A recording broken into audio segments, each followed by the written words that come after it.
할렐루야. 주 예수님 은혜 안에서 평안하셨습니까? 계속해서요 요한계시록 말씀을 드리고 있는데요. 요한계시록 6장 16절과 17절입니다. 산들과 바위에게 말하되 우리 위에 떨어져 보좌에 앉으신 이의 얼굴에서와 그 어린 양의 진노에서 우리를 가리라. 그들의 진노의 큰 날이 이르렀으니 누가 능히 서리요 하더라. 마지막 때에 어린 양 주 예수님께서는요 불의한 자들에게는 가장 두려운 존재가 될 것이라는 사실입니다. 여기 방금 읽었던 16절과 17절을 보시면 이 땅에서 믿지 않던 사람들은 진노의 큰 날에 대재앙을 맞아서 산과 바위를 향해서 자신들을 덮어 보좌에 앉으신 이와 어린 양의 진노에서 가려달라고 소리 지른다고 하였습니다. 그런데 여기에서 보좌에 앉으신 이를 성부 하나님으로 본다면은 이는 충분히 이해할 수가 있습니다. 그러나 그 뒤에 어린 양의 진노에서 가려달라는 말은 약간 이해하기가 어렵습니다. 왜냐하면요 양이란 짐승 중에 가장 온순한 짐승으로 알려져 있어서 어린 양이 진노한다는 것도 그렇거니와 그 어린 양의 진노가 과연 그렇게 두려운 것이냐 하는 의문이 들기 때문입니다. 그렇지만요 저와 여러분 어린 양으로 상징되는 우리 주 예수님께서는 두 얼굴을 가지신 분이십니다. 곧 하나님의 대표적인 성품인 공의의 얼굴과 사랑의 얼굴입니다.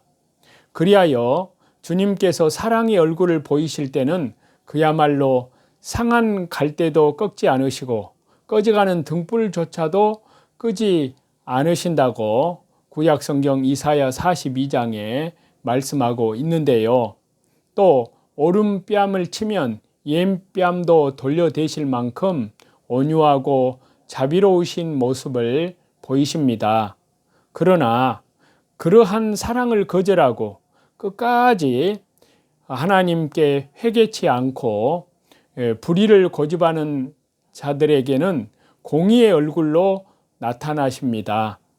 그때의 모습은 해처럼 타오르는 얼굴에 불꽃 같은 눈과 천둥 벼락 같은 음성과 좌우에 날선 검이 나오는 입을 가지신 그러한 모습입니다. 그리고 이러한 모습을 하신 어린 양 그리스도 주 예수님 앞에서 제대로 설 수 있는 사람은 상천하지에 그 어느 누구도 없습니다.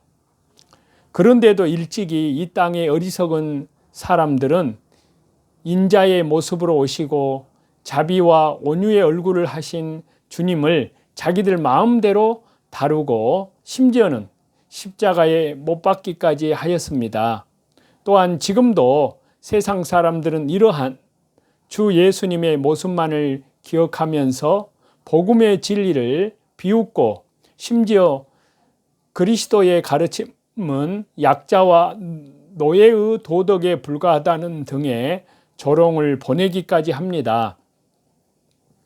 그러면서 오늘 있다가 내일 사라질 인간의 눈은 두려워하고 죽은 귀신과 같은 잡신들에 대해서는 그 이야기만 들어도 벌벌 떱니다.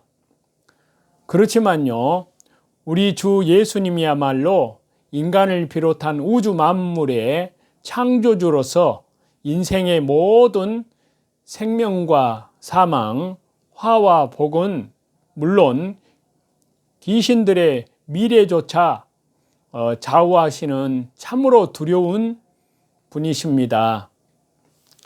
따라서 만일 이러한 주님께서 자비의 얼굴을 거두시고 공의의 얼굴을 드러내실 때 그 모습이 어떠할지는 굳이 말씀을 드릴 필요도 없을 것입니다.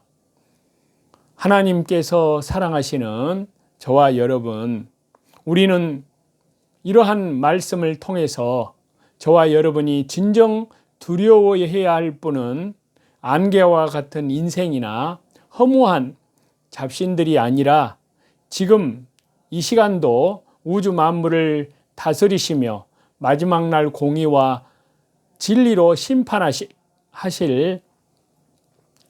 어린 양 그리스도이심을 한시도 잊지 말아야 되겠습니다.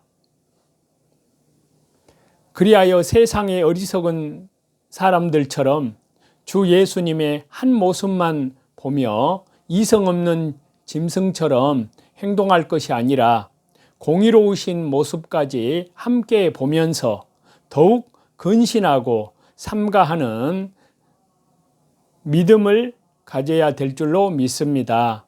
그리고 항상 날마다 늘 이러한 자세로 오직 주 하나님만을, 주 예수님만을, 주 성령님만을, 성삼위일체 하나님만을 두려워하는 가운데 말씀에 철저히 순종하고 맡기신 사명을 위해서 믿음으로, 오직 믿음으로 최선을 다함으로써 어린 양이 심판의 보좌에 앉으시는 그날, 저와 여러분, 우리는 진노가 아니라 사랑과 자비의 은총을 풍성하게 받는 자들이 되어야 될 줄로 믿습니다. 그래서 구약성경 나홈서 1장 6절에는요 이렇게 말씀하십니다. 누가 능히 그 분노하신 앞에 서며 누가 능히 그 진노를 감당하랴.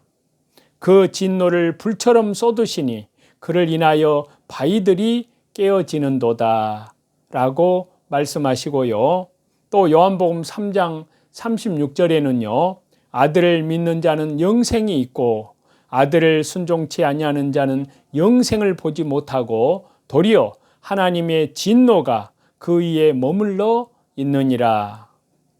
또 로마서 1장 18절에는요 하나님의 진노가 불의로 진리를 막는 사람들의 모든 경건치 않음과 불의에 대하여 하늘로조차 나타나나니 라고 말씀하셨습니다. 우리는 은혜를 통해서 기쁨과 힘을 얻습니다. 그렇기 때문에요 하나님께서 우리를 어떻게 바라보고 계신지를 확실히 알아야만 올바른 신앙생활을 할 수가 있는데요. 사실 우리가 기쁨이 가득한 삶을 사느냐 아니면 낙심과 실망이 가득한 삶을 사느냐 하는 문제는요 우리를 바라보시는 하나님의 관점을 어떻게 이해하느냐에 달려 있습니다. 다시 말씀드리면요 하늘의 관점에서 생각할 것인가 땅의 관점에서 생각할 것인가 하는 것이 관건이라는 사실입니다. 그래서요 하늘의 관점을 분명히 드러내고 우리를 바라보시는 하나님의 눈으로 우리 자신을 바라보도록 하기 위함인데요. 만일 우리가 땅의 관점으로만 생각하려 한다면 항상 넘어질 수밖에 없는 연약한 모습만 보게 될 뿐입니다. 그렇게 된다면요 하나님을 기쁘시게 하려는 우리의 모든 노력은 오히려 불행을 가져오게 됩니다. 하지만요 하나님은 우리의 머리를 드시는 분이라는 진리를 기억하신다면 우리를 향한 하나님의 사랑을 보게 될 것입니다. 우리를 향한 하나님의 사랑은 결코 흔들림이 없습니다. 이 점을 잊지 않는다면 우리는 어떤 상황에서도 굳센 담력과 기쁨을 가지고 힘찬 발걸음을 믿음의 경주의 발걸음을 내디딜 수 있다고 믿습니다. 하나님의 은혜는 우리에게 무한한 기쁨을 가져다 줌으로써요 우리로 하여금 하나님께 복종할 수 있는 힘을 얻게 하십니다. 하나님의 은혜를 경험하는 순간 저와 여러분, 우리는 그분의 사랑에 압도됩니다. 그 순간부터 우리 마음에서 하나님께서 원하시는 일을 행하겠다는 생각이 절로 우러날 뿐만이 아니라 하나님의 생각이 곧 우리 자신의 생각이 됩니다. 하나님께 대한 사랑과 그분의 은혜를 감사하는 마음이 생기면 자연히 그분의 영광을 구하게 되고 그분을 섬기는 것을 기쁨으로 알게 됩니다. 참된 은혜는 기쁨을 갖게 하고 경건한 삶을 살게 하신다는 사실입니다. 이러한 은혜를 알고 저와 여러분 오늘도 자기를 부인하고 자기 십자가를 지고 믿음의 주여 온전케 하시는 주 예수님만을 바라보면서 말씀 중심으로, 기도 중심으로, 또 예배 중심으로 모든 삶의 현장에서, 가정에서, 직장에서, 일터에서, 사업의 현장에서 다시 재림하시는 주님을 향하여 주님과 믿음으로 동행하며 사시는, 또 이뤄진 영혼들에게 복음을 증거하면서 사시는 저와 여러분이 다 되시기를 우리 주 예수 그리스도 이름으로 간절히 축원합니다. 감사합니다.